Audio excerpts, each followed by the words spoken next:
as designers need to do is better communicate with each other and with the stakeholders, with the user, about what is needed, and think high level, right? Do the connections that an AI might take longer or like not have, the direction for.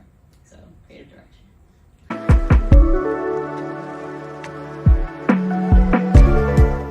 Hello everybody, how's it going? Yeah. Thank you so much for being here tonight, and so our guest for tonight, I'm going to be MC. I'm Mikah. I'm a designer based here in Tokyo, Japan. I've been in the tech industry for over 10 years, and over to my left we have Hitomi. She is the CEO and co-founder of Skydea and the OG of Creative Tokyo. So if it wasn't for her, there would be any events for Creative Tokyo. So let's get to it, shall we? Right. Yeah. Okay, let's sit down. Like, we have these Right. chairs here. So, Is it just me or is this too loud? No, it's is it okay? okay. It's distorting, but we. All right. So perhaps we should ask the audience, like, who among you have like 1 year of experience in UX? Who is relatively new in the industry? We have a few hands. Okay. How about 0 years? Wow. yeah. 2 to 4 years. 2 to 4 years? Hello. Okay. Nice. 5 plus? Okay, cool. So we have like a good mix. Yeah, I agree. So, okay, let's jump into the meat of the conversation right away, shall we? So, how has UX, the landscape of UX changed since you first started? Yeah, so I started 10 years ago. So I feel like I'm old. That said, 10 years ago, it was actually pretty easy to get into UX. So I took a boot camp called General Assembly. We were the first cohort in Boston. Now it's like really famous, but back in the day it was very Back in known. 90. Yeah, it wasn't that known. It wasn't well known at all, and it was very easy to get a job. I basically got a job right after I graduated from General Assembly. Oh, it was that easy back then. Yeah, it was like, oh, like you graduate in December. Here, have a job. There you go. That's pretty much it. It was like pretty easy. I think it's a lot harder now. Yeah, but like, what makes it harder now? Like, I mean, of course, we have like There's more like a boot million camps. boot campers. Yeah, there's so many people kind of doing the same thing now. Now that it's like kind of popular. Right. Yeah. So, like, to level up then, like, because there's so many, I guess, like, designers coming out of boot camps, and it's definitely become more competitive. Like, how do you, like, differentiate yourself from everyone else in the market? Yeah, so that's kind of like the conundrum of the decade, or not the decade, probably like the past few years at least. So it kind of starts with, I'm sure you've all heard this before, but the portfolio. Yeah. About being not the same as like 10 other applicants that the same company has seen, because we kind of do this too, right? Because as an agency, we look at people's portfolios. We talk to the people who are like, oh, this person's really cool, and then like the like 20 other people who have like the same portfolio but with different names.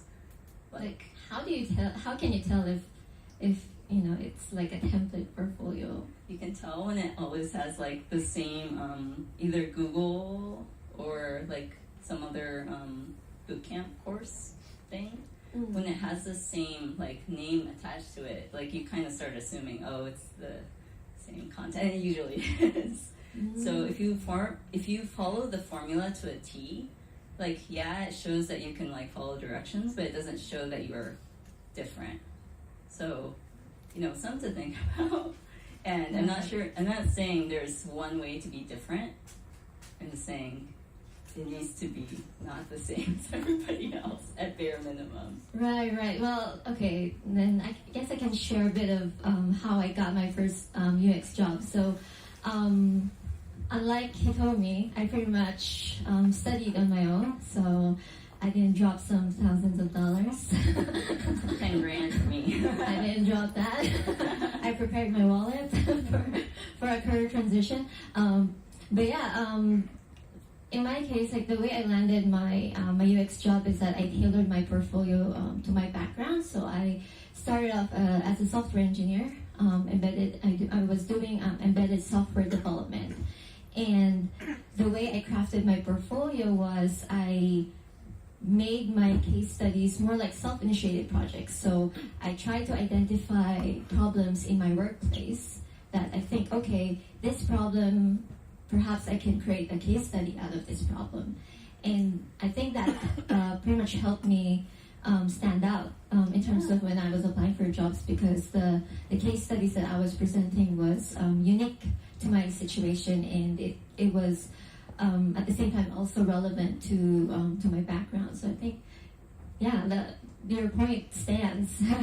Yeah, I mean, like, I think it's especially the case for you because you're solving a real problem versus an imagined, right? So I think there's, value to, scoping out actual companies or actual, nonprofits, what have you, to have a real project instead of I'm just gonna concoct one on my own. Right. Yeah, so for all you guys out there who are still trying to land that first UX job, I guess a tip for, based on my experience looking for jobs here in Tokyo is usually companies, they ask for your exact role in the project. So you can present a case study, but usually recruiters, they will ask okay, what was your actual contribution to the project, and also why you made certain decisions on your design. So it's not just, I did research, I did some wireframing, but you also need to state okay, why did you design a certain screen a certain way?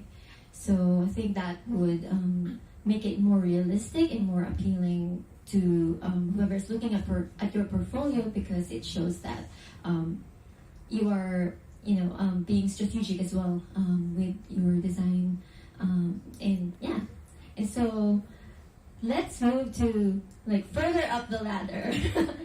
Shall we? Okay, so then let's say now you have a UX job, you're into your career into UX, and then okay, what are different approaches to level up your UX career? Yeah, I think it kind of depends on what skill set you come in with. Obviously, you want to add to that skill set, but at least from what I've understood in the past decade or so, doing half corporate, half agency stuff, the higher level, the higher you can think in terms of I'm not just moving stuff around in Figma.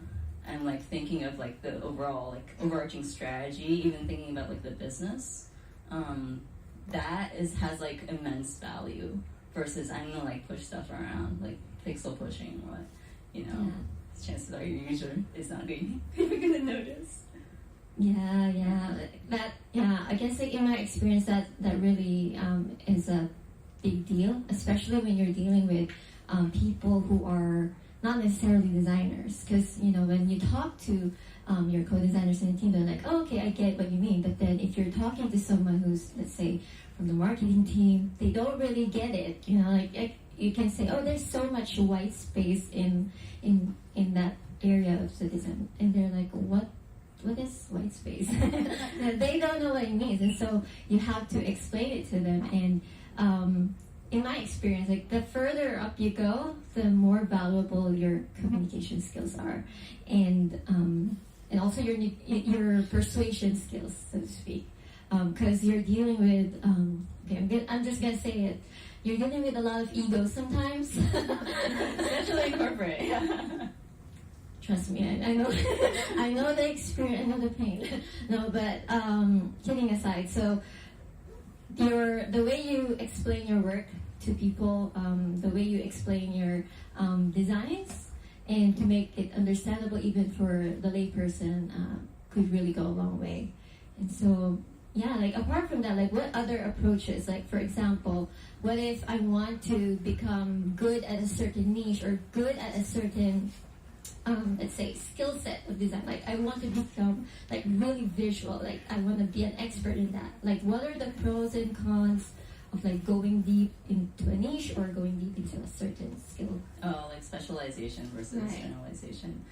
I would say specialization, like you can, if you're really that type to just hone your craft, you can definitely like go down that route. And there are some like really amazing people who have gone down that route, right? Right. Like people who work at like Apple, those Yeah. big, amazing companies that, do Right. great things. And then, but if you like, there are also cons to just specializing, because obviously if you don't see the whole picture, you're just like stuck in your like little alleyway, right? Right. Which is not exactly the best way to communicate with other people, because you don't understand their perspective or they're coming from. If you're just like really deep in the weeds. That said, if you're working with somebody who's like communicating with other people, then like maybe it will work out. So maybe in like a large company, they usually do have very specialized roles. So meaning, like, for example, if someone wants to like really specialize in a certain skill or niche, they're better off working at like a big. I think a big corporate actually has more roles for like a very, very specialized person. But I think I would say actually the vast majority of designers should have like some level of generality or like some level of understanding about like adjacent skill sets. Because like with those extra skill sets, or at least like a general understanding, even like understanding development a little bit, that goes a long way in communication. Yeah, like well, aside from that though, like what if is it on a certain niche? Does that also apply for certain niches in like, let's say I want to specialize in let's say fintech, for example, like an industry? Yeah, like a niche. Yeah. What do you mean by Like if you just want to be in fintech? Yeah, like because you mentioned about like maybe going into deep, maybe can be detrimental at times. I see. Is that also? I mean, like applicable you with- don't introduce other perspectives, right? So that I don't know, like doing an agency, you work with lots of different kinds of industries, which really like I think helps with the creativity. So I feel like I'm able to come up with better solutions and more interesting solutions than like if I just worked in one thing. And because like I hopped between industries, so I used to work for Rakuten. That was my first job out of college as e-com, and then I went to like an ed tech. So that's like a different field entirely. And then I'm out. Freelance. Like, screw this, I'm starting my own thing.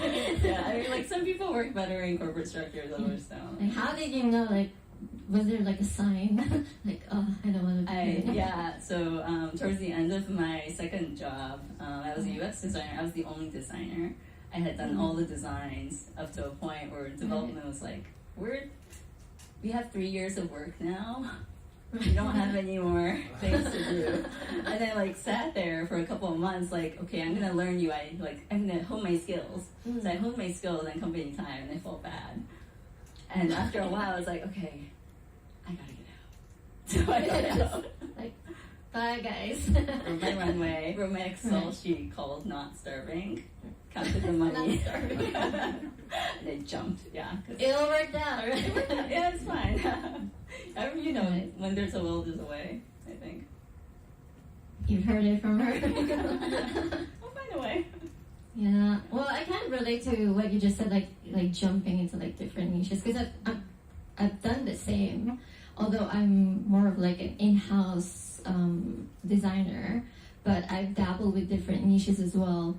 And I still need that variety. Like personally, I still want to go like deep into a product, because with agencies and consulting, I imagine it's like, I mean, you're working for a client, and sometimes you don't really get to see everything through. Like, for example, you come up with a design, you ship it, and you're like, "Aw, I wonder what happened with my design. I don't know. Was it good? Was it successful?" Like, right? yeah. Like it's different. Like it's kind of difficult to keep track of whether you've done a good job versus if you're working in house, because you really get into like the nitty gritty of the product. Yeah, you get to see the results of your Right. designs, which is really important, right? Right, I used to run right. A/B tests on Rakuten top page.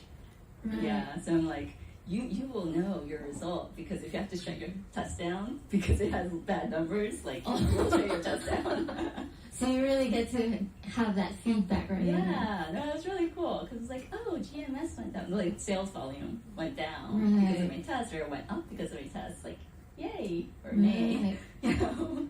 Yeah, like so, like in my case as well, like when you're in-house designer, you get to really measure the effectivity of your designs, but then at the same time, I'm still seeking that variety as well. So I was kind of in a dilemma. Like, okay, I want to go deep, but then at the same time, I don't want to get too bogged down in a single field, in a single niche, and I kind of have to accept that I will never get everything that I want from one company, and so I had to find ways to, maybe it doesn't have to be within the job. It can be, maybe I can take on a side project. I can, do freelance. So there's other avenues to fulfill that need as a designer. So, okay, do we still have time? Like, making sure we're on schedule. Okay, thank you, Mike. So we've talked about niching and specializing in a skill. Like, okay, are there any other approaches to like leveling up in the UX career, or is it all there is? Is that all there is to it, or maybe? I mean, like with any career, it's about like amassing a skill set, or like multiple skill sets. But like I think specifically with creative fields, you need to be able to like hone that creativity, and part of that comes from doing different things. So even if it's like hobbies, like take up a hobby that you've never even thought like interesting before, right? Like some people just randomly take up gardening or like bird watching. There's like this one. Yes. You know? Yeah, that's a good thing about the UX field, because the more diverse your experiences are, the better of a designer you'll be. And okay, to that topic, because you pretty much jumped ship from corporate to like doing your own thing. Maybe there are people here who are also on that path. Maybe at some point they want to start doing their own thing. They're doing their own business. So can you share with everyone, like, what was that like the experience of putting up your own business? Yeah, so like if I'm perfectly honest, in the first 6 months of the company starting, like I didn't know what I was doing. So we didn't actually start until maybe February of 2019. But I had set up the company through this thing called Free. They have like yeah, I think it's an accounting tool. They use it to, get leads. But hey, it's like it worked, and I submitted all the papers. It was a little bit scary. I happened to be Japanese, so it was easier for me, that sort of thing. So, like, you start off with gathering leads. Is that the Oh first? no, like I literally just like created the company because I need like the structure to work in. But like we didn't really start gaining clients until like 6 months later. So that's something to like think about. If you're starting a company, I don't want to say sell first, but kind of sell first before you like, sink your ship. Because otherwise, right, like the runway from start to, stability can be a long path depending on what you do. Yeah. And then how did you prepare yourself for the jump? You just jumped, or I'm wondering. Freelance. I had some freelance stuff that I was working on while full timing at my job. So it's not like I had like zero income. But it wasn't substantial. So I would But like start small. I would start small, just dabble with it a little bit. If your company so allows. I know there are restrictions at some places. Right. Okay, so let me switch gears a little bit. So we mentioned niching, we mentioned like, how do you say, specializing in a certain skill, and also putting up your own company. Like, what type of person should be on like which path? Like, like if you're a fire, you're a Charmander, for example. Like, can you make that analogy as well with UX career path? Like, Like for example, if a Charmander is like niching, you know, like what kind of Doesn't become a Charizard. yeah. So, like, can you teach us like what kind of designer should it's better fit in niching versus specializing? I mean, I think it kind of depends on your personality, right? So if you're more of the I need freedom at all costs, like just, I would say you're probably more of a freelancer slash future, you know, maybe company owner or something like that. If you're more like I prefer stability, I prefer like consistency, it's probably better as like, you know, working for a company, maybe.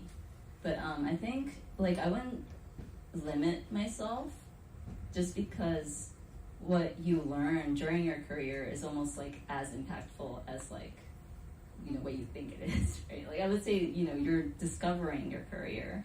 You're still exploring. Like don't like put yourself in the box. Like I'm just gonna be a freelancer forever.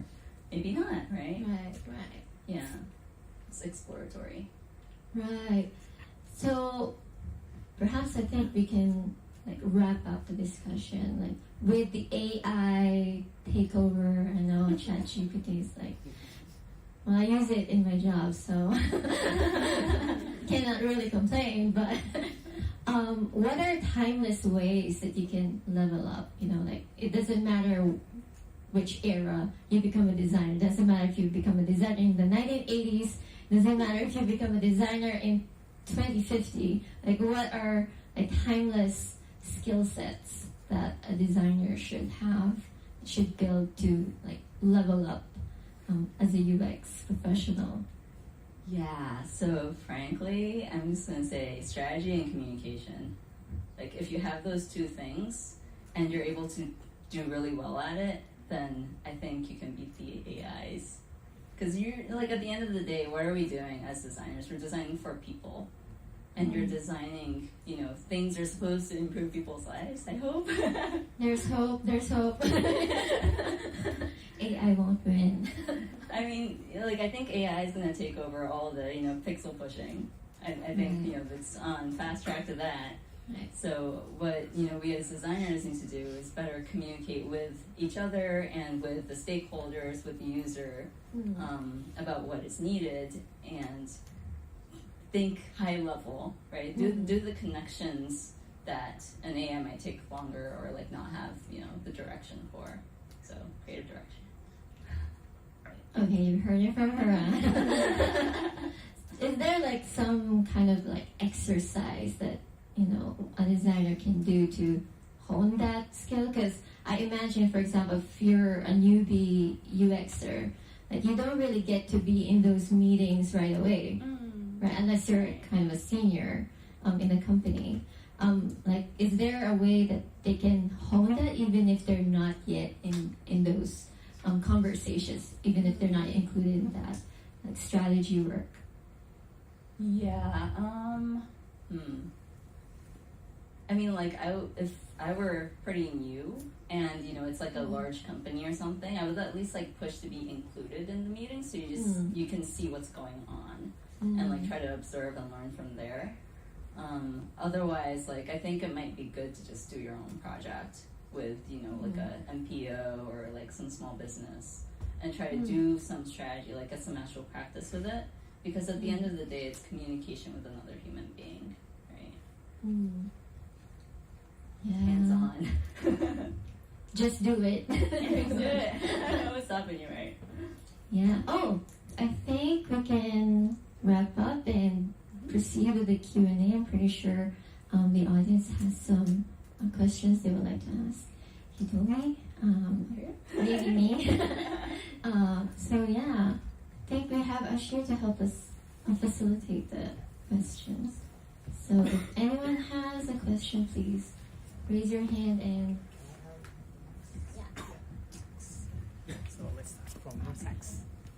Hello. Okay. Thank you, Mikah. Thank you, Hitomi. My name is Anna. I'm also working in Rakuten right now. Nice to meet you. So your journey is really something I want to, for myself as well. It's really inspiring. Like going from corporate to own your own company. That's really amazing. I really respect that. Actually, I have like 6 questions. But for now, I think I'm just gonna choose one that I really want to know. Is like, we are talking about levels in design. So I think if I put it into words, there are like junior designers, mid-level, senior, and lead designers. And how do you know if you're ready to be in the next level? Interesting. So are you trying to perhaps like get a promotion, or like what's causing, what's pulling that question? Sorry. Sorry. So okay, my background is like I have like 3 years of UX design experience right now. I'm not sure actually what differentiates junior, mid-level, senior. I don't know where I am right now, and I don't know where I can go because I don't know where I am. And like, yeah, how do you know if you're ready to go to the next level? How do you know if you are ready to call yourself, I'm a mid-senior designer, I'm a senior designer? How do you know that? Interesting, yeah, because it's very subjective, right? And it kind of depends on the company as well, and what your company values as like mid-level, senior, etc. So it's like, if you're, for example, like, do you have, set goals for your job? Like, if you're exceeding, going beyond, doing more of like the higher level work versus just like, messing with stuff on Figma, then maybe you are, you should at least like try that next level. And like some companies, what some companies will do is they'll place you in a slightly higher level and expect you to like fill that role. So it, like, go for it, why not? Okay. The only bad thing is like if they say no, right? It's like, well. If I may add to that, If I may add to that, I think the moment you feel like you can do your boss's job is when it occurs to you that, oh, maybe I can go to the next level. And it's also, I think, a matter of like changing your mindsets, because sometimes, at least in my case, my promotion kind of got it happened to me pretty quickly. Like 1 year into doing design, I was already doing like design lead, UX lead responsibilities. And so I think it's also a matter of like changing your mindset. Like, okay, I want to take on like more senior type of responsibility, and yeah, it's also depending on like what values you have, and so that would kind of also dictate like which path you're gonna be taking. Yeah, one last thing. Are you bored yet of what you're doing? Because if you are, I think you should just move up. In the perspective from a freelancer, how do you know if you're ready to charge more?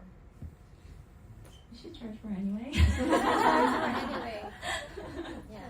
Because if you devalue yourself, your clients will see that you are cheaper. And if they see you are cheaper, they'll actually just devalue. This is like psychology. So if you charge a higher price, they'll think you're more valuable, and then you have to do less work, as in like you have to take less clients, which helps you focus your time on that one client who paid a lot. So this is business. Thank you so much. Yes, thank you, Hitomi and Mikah. So, is everyone has like any questions?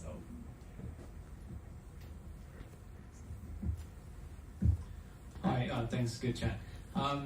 My name is William, and I've got 10 years experience in UX in Australia. And the question I want to ask is, so back in Australia, most of my time is, 40% is advocacy and meetings and actually running workshops for tech leads and stuff like that. So in Japan, would that actually happen? Would the leadership team actually take your advice on board?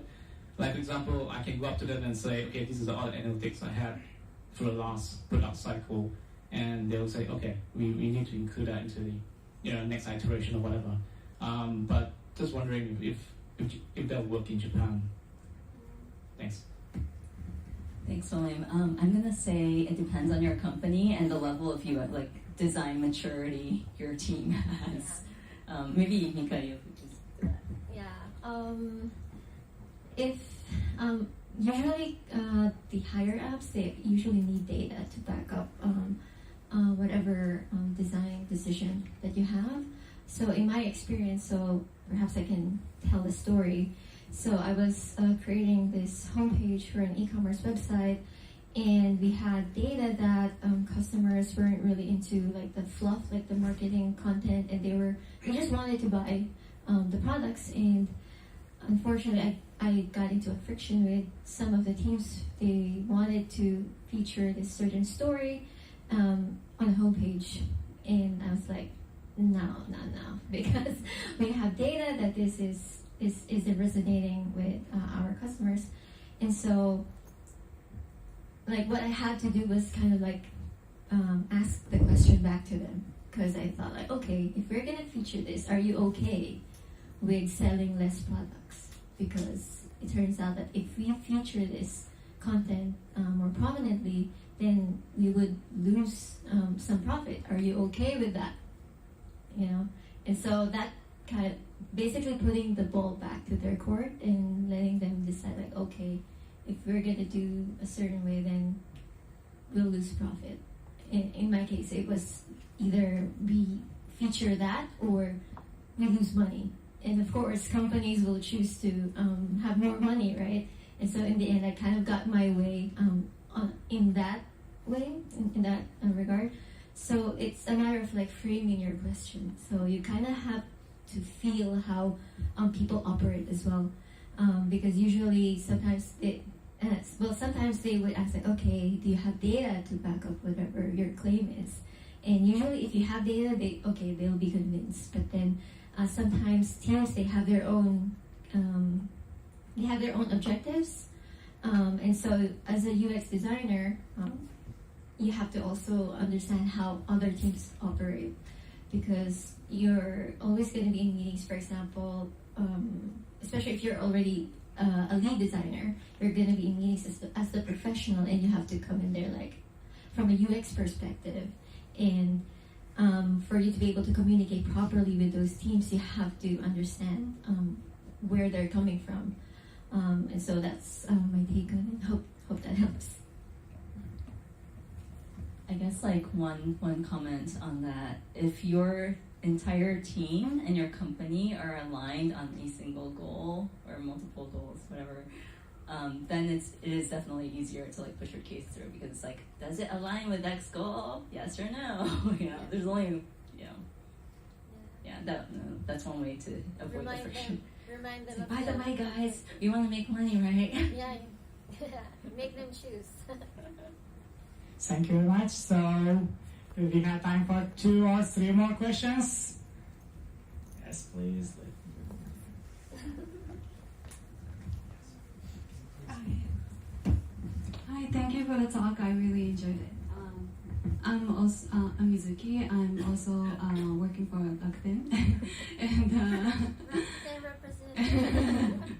and I'm really I would like to be a freelancer in the future, and I'm curious how you started as a freelancer at first, and do you think that if like design agency type of work is necessary for to be a freelancer, and what was your struggle like back then when you first started? Yeah, so like this story I probably have never really told publicly before, but my first freelance gig was through my General Assembly. It was somebody who came to career night or whatever, and he was like, "Oh, you can do a little bit of this?" I'm like, "Yeah, sure, just try it out." And it was like a complete flop. It was horrible. Like I coded the thing, it looked like the thing, but he was like, no, like this and that, like this is horrible. And I was like, heartbroken. That was like my first freelance thing. I thought I would never do freelance again.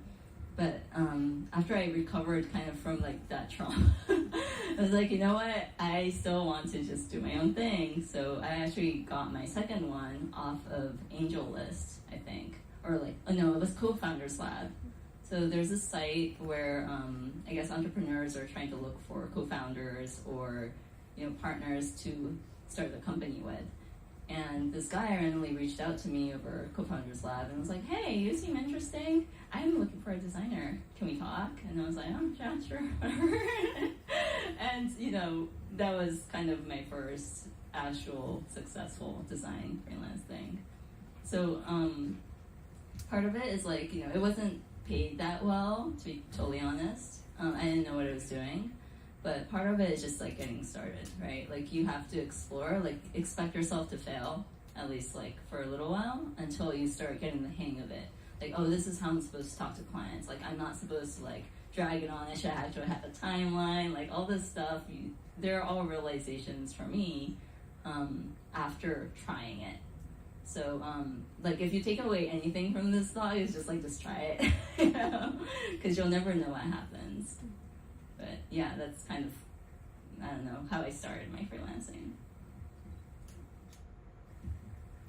Yes, thank you very much. And any more questions? It's your only chance to ask today. Let's go.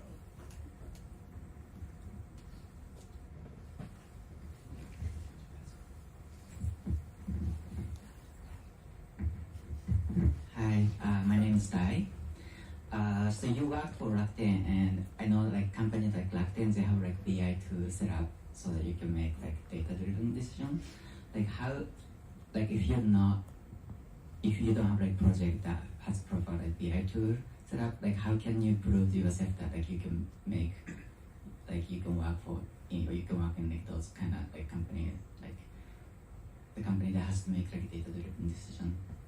Like if you are been working for like an agency where you don't get like feedback loop, like like how can I make that kind of like career change?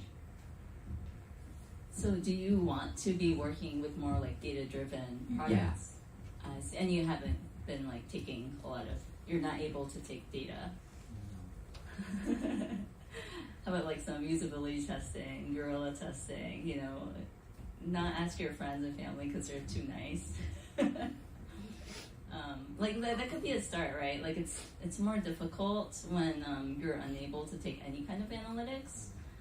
That said, you can always start your own thing, right? Start your own like small app, or even just like a design prototype, and see like if you can get some level of data. That could be like a start. But yeah, like I totally get that. Yeah, it's more difficult when you don't have the data. Yeah, start with usability tests, because it's always a surefire way to get some data. And yeah, like you use what you have, so you don't need to spend so much money to get some data. So yeah. Oh. You were gonna say something? Yeah. Just to add, that like if you have anything built and use like Smart Look or any of those semi-creepy but not like useful, they're useful tools to observe user behavior.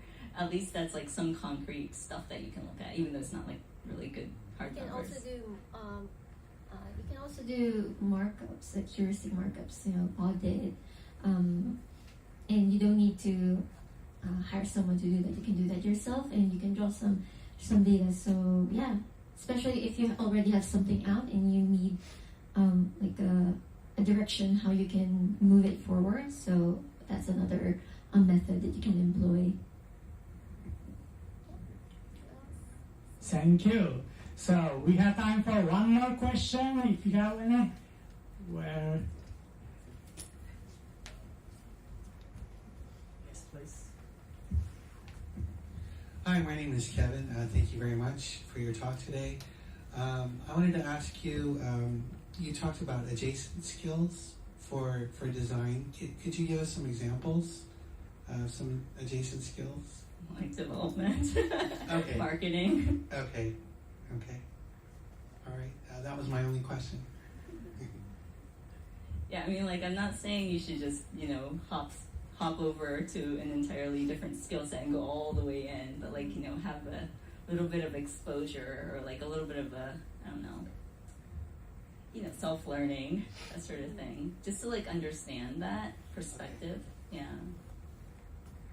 I may I may add. So guess this is more of like a general thing I want to say. So if you're not yet sure like how you want to level up, so it's kind of like the design process, right? Like you explore first, and then afterwards you like converge. So I think you can approach your career in like the same way as like the design thinking process. So you can explore. I mean, even if you're an in-house designer, you can still try out different things, try out different niches. You don't need to be in an agency to do that as well. Although being in a consulting company or an agency definitely gives you more opportunity to try out different things. And so if you wanna, like, if you're still in the process of like feeling out, okay, which pathway should I take?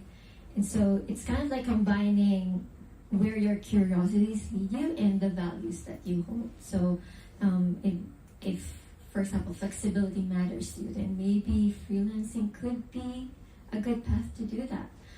But if you're more of like, okay, I need structure, I need to be like going really deep into something, then maybe being in an in-house environment, whether that's corporate or startup, that could be the path. So it's a matter of like, I guess, how do I say it? Like the answer is within you, you know. And it's just a matter of like unlocking that, and you gotta be like a detective in your own life. It's like the clues are there. You just need to like piece them together, and then like follow where your curiosities lead you. Yeah, definitely. Yeah, just to add to that, what you don't know, you don't know. So the only way is to find out, pretty much. Thanks. Actually, we may have time for one more question, last question if you think. So, okay, last question. Thank you for the talk. It was very informative. This is a bit unrelated, but by the way, my name is Natalie, and I'm a first-year designer in a company called Tokyo Techies. Yay. So my question is more about your position as a founder of a design agency. So how was you able to score your first client when you first starting a design companies? Because I feel like it's not an easy thing. And especially a lot of people don't consider design as an essential element in business. So I imagine it must be very difficult to do it. So I guess the first client that we had actually came through this group, this meetup.